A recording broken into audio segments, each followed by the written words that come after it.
Hello दोस्तों, आपका स्वागत है आपके पसंदीदा चैनल स्मार्ट इन्फो पर।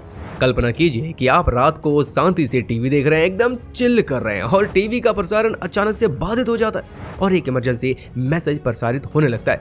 मैसेज में आपको कहा जाता है कि आपको अपनी सुरक्षा के लिए जल्दी से कहीं शरण लेनी पड़ेगी। आप ये मान सकते हैं कि कोई परमाणु हमला होने जा रहा है और वास्तव में ये परमाणु आपके अपने ही देश भारत के द्वारा ही लॉन्च किया गया।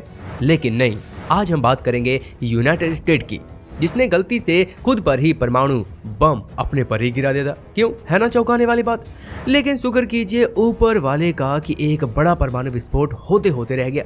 ये ना तो कोई टेस्ट था और ना ही कोई प्लान था, ये यूएसए की आज तक की सबसे बड़ी गलती थी और इस घटना से उसके खुद के लोग बहुत सारे मारे जा सकते थे।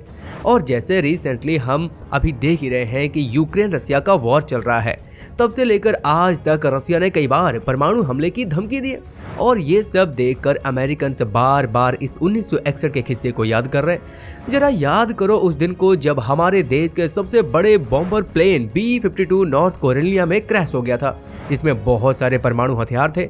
जी हाँ, नॉर्थ कैरोलिना यूएसए की एक स्टेट है जहां बिल्कुल यूएसए ने अपने ही एक राज्य को न्यूर्क कर दिया था, यानी परमाणु बम को गिरा ही दिया था अपने ही देश में।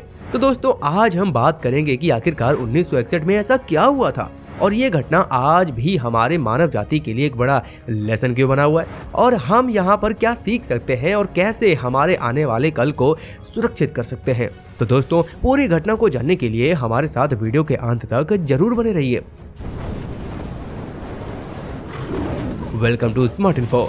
तो दोस्तों, आज हम देख ही रहे हैं कि यूक्रेन रसिया वार में अभी क्या चल रहा है।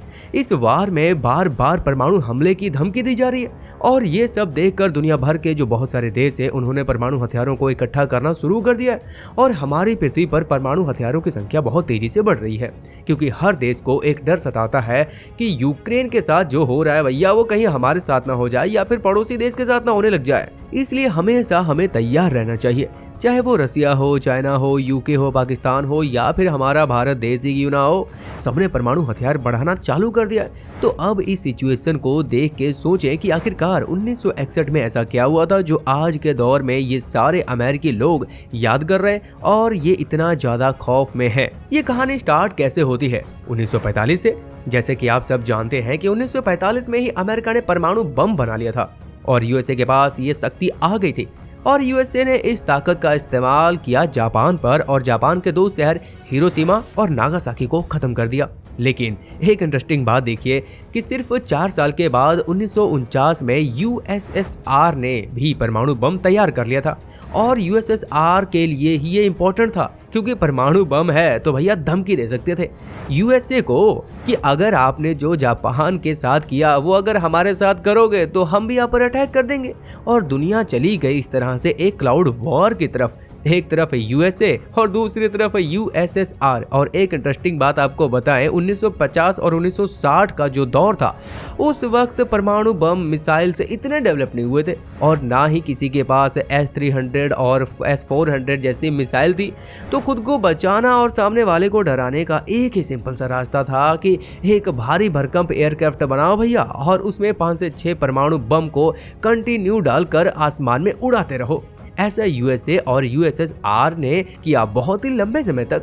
बताया जाता है कि 17 से 18 सालों तक दोनों देश क्या करते थे कि अपने करीब 20 से 30 परमाणु बम्स को हमेशा 24 घंटे हवा में उड़ाते रहते थे, ताकि अगर मान लीजिए यूएसएसआर ने हमला किया यूएसए पर तो इमीडिएटली यूएसए के जो बॉम्बर है जो उसका काम है कि जाकर यूएसएसआर पर भी बमबारिंग कर देनी है, उन पर भी परमाणु बम बरसा देने हैं। दोनों देश को एक दूसरे पर इतना शक था कि इस डर की वजह से बहुत सालों तक ये चलता रहा। और यह वही समय था जब 1952 में अमेरिकन कंपनी ने बनाया अपना लेजेंडरी बॉम्बर प्लान B-52।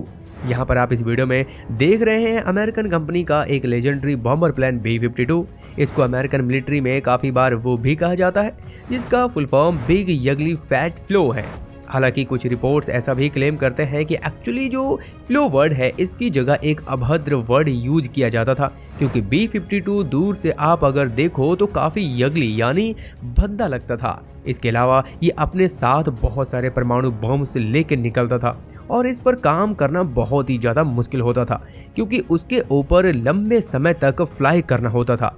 इसलिए कोई भी इस B-52 बुक को यूज नहीं करना चाहता था। हर कोई एयरफोर्स में इससे दूर ही रहना चाहता था, क्योंकि ये एक बहुत ही जिम्मेदारी का काम है। और आप सोच सकते हैं कि ये कितना जिम्मेदारी का काम होता होगा कि कंटिन्यू एक बॉम्बर एयरक्राफ्ट को लगातार आपको फ्लाई करते रहना है और आपको अलर्ट भी रहना है कि जैसे ही न्यूज आई कि USSR ने परमाणु बम गिरा दिया USA पर, तो इमीडिएटली रिप्लाई करना होता है।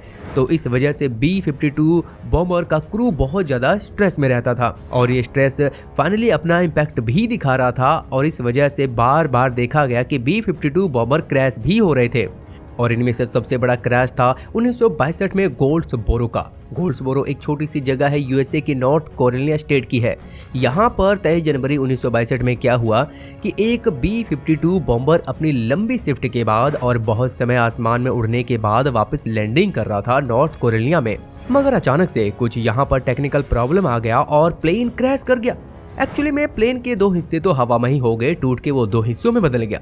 किसी को नहीं पता था कि ये कैसे हुआ। और उसके बाद इस प्लेन के अंदर जो परमाणु बम रखे थे, जो कि USSR के लिए रखे थे, अगर USSR हमला करे तो हम भी हमला करेंगे, वो परमाणु बम इस प्लेन से छलक कर अमेरिकन की धरती पर गिर गए। और यहाँ पर आप देख पाओगे कि ये वो डरा देने वाली फोटो बताया जाता है कि टोटल 3 से 4 परमाणु बम गिरे थे अमेरिका की धरती पर।